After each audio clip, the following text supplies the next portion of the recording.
नमस्कार मित्रांनो, आज आहे 15 ऑगस्ट आणि आपण चाललो आहोत पुरंदर किल्ल्यावर. हे आता सध्या आपण आहोत उरुळी देवाची मध्ये. पालखी महामार्गाचं काम चालू असलेलं दिसतंय. पण हडपसर मार्गे आलोय, हडपसरहून वळालोय आणि रंगला जीव दंगला देह हा माऊली माऊली झाला. येस, आपण आहोत दिवे घाटात. दिवे घाट चढून वर आलोय आणि आता सासवडच्या दिशेने जाऊया. इथपर्यंत रस्त्याचं काम झालेलं दिसतंय चांगलं, दिवे घाटाच्या माथ्यापर्यंत. तिथून पुढंच चालू आहे खाली काम, अगदी पार हडपसरपर्यंत.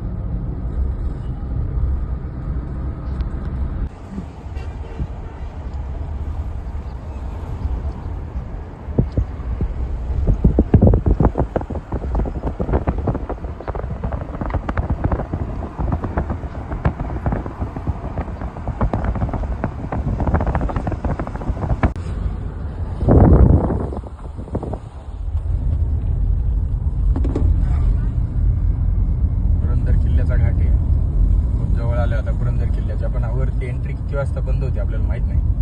आता 3 वाजले, वर जायला भेटेल का नाही माहित नाही, पण आपण चाललोय.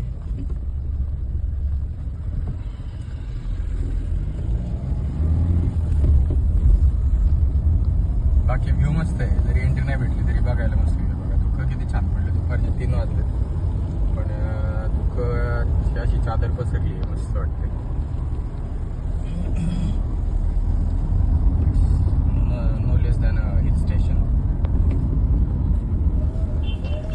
किल्ल्याच्या वरच्या भागातला प्रवेश 3 वाजता बंद झाला, मात्र खालचा टप्पा आपल्याला 5 वाजेपर्यंत पाहता येणार आहे.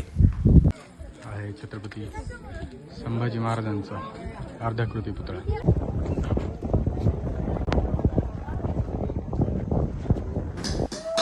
समोरची इमारत म्हणजे शिवरायांच्या किल्ल्यांची माहिती देणारे संग्रहालय आहे.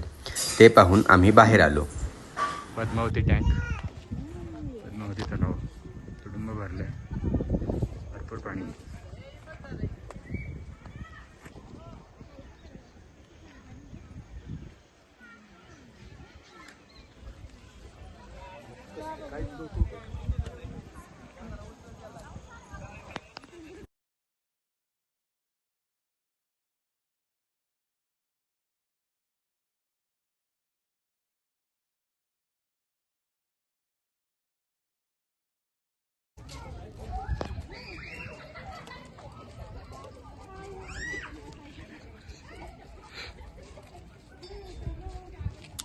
काय नाही करत त्याचं ते चाललंय.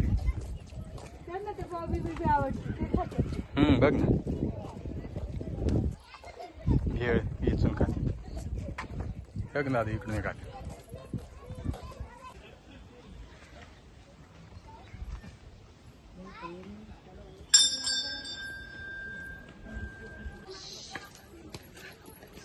या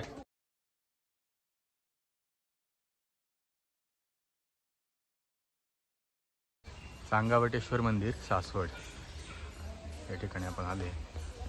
पाहू शकतो सांगावटेश्वर मंदिर सासवड. कऱ्हेच्या तीरावर शंकराचं मंदिर. आणि याची आख्यायिका अशी आहे की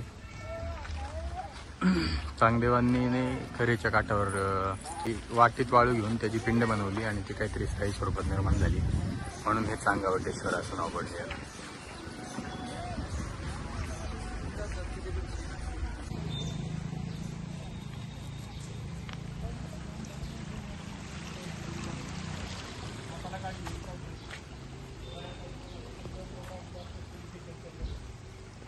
वासाची अगरबत्ती आहेत बघा, चिंचणी कापूर वलं सुद्धा धुते उद्या आपल्याला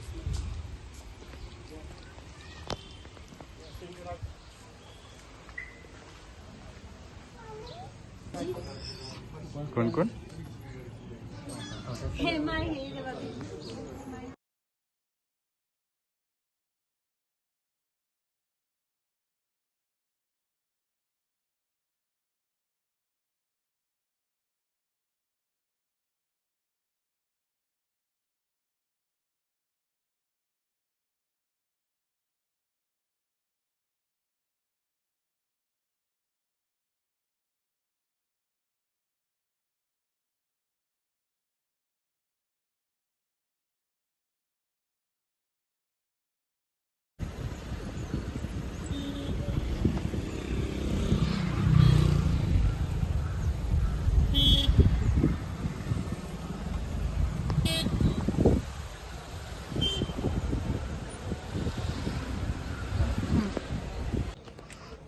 संगमेश्वर मंदिर सासवड.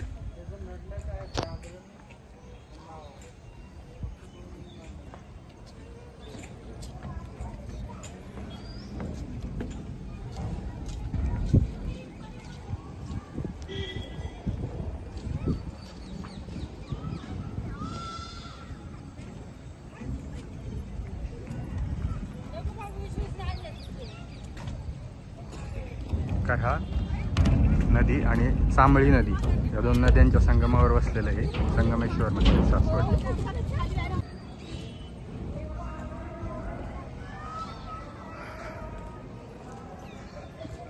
कऱ्हा पुढे जाऊन बारामतीच्या पलीकडं सोनगाव नावाचं गाव आहे आणि नीरेला जाऊन मिळते आणि नीरा नदी होते आणि नीरा नरसिंहपुरात नीरा ही भीमेला मिळते जाऊन.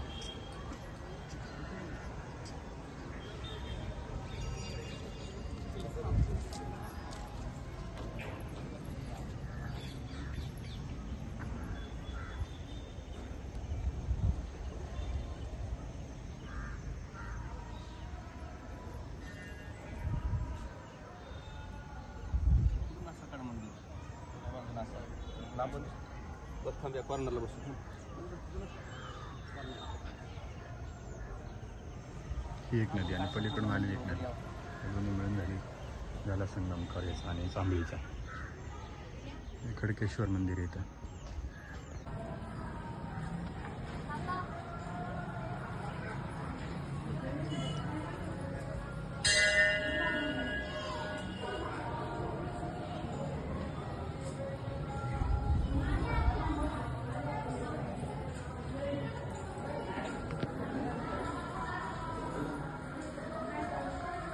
स्वातंत्र्य दिनानिमित्त तिरंगी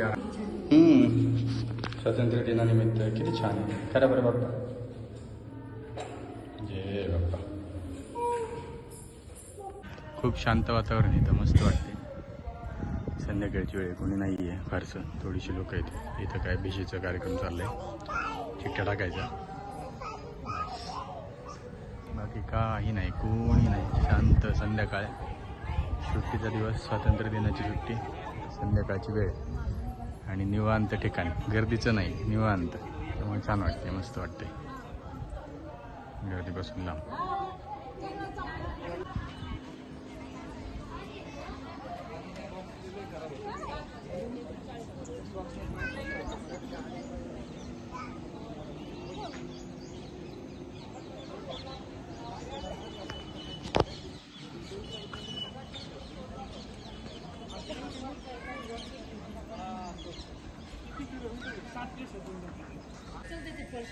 गोदाजी जगताप सरदार त्यांचं समाधी स्थळ आहे त्याच्या समोरच आहे. आणि आचार्य अत्रे या ठिकाणी राहत होते. आता हे बंगला नवीन बांधलाय परत, जुना असेल तेव्हा राहत असेल, पण इथं पाठी लावली की राहत होते म्हणून. आणि हे पण संगमेश्वर मंदिराच्या जवळच.